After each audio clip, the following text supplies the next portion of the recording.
নমস্কার, আমি মৃদুলা চ্যাটার্জি। আজকে শোনাবো অবেলা পথিকের আকস্মিক ব্যাকরণ। শুনুন। হিসাব কষে কি আর ভালোবাসা হয়? ওজন মেপে কি দেখা যায় কার টান কতটুকু? যেখানে যুক্তি এসে দাঁড়ায় সেখানে প্রেম বোধহয় একটু আড়ালেই থাকে। ভেবে চিন্তে তো জীবন গুছিয়ে নেওয়া যায়, পরিকল্পনা করে তো দালান তোলা যায়, কিন্তু হুট করে কারোর চোখে চোখ পড়ে যাওয়া সে তো কোনো ছক মেনে হয় না।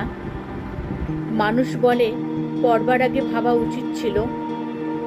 তারা জানে না সাঁতার জানলে যেমন ডুবে যাওয়ার ভয় থাকে না, তেমনি ভেবে চিনতে নামলে তাকে আর যাই হোক অতল প্রেম বলা যায় না।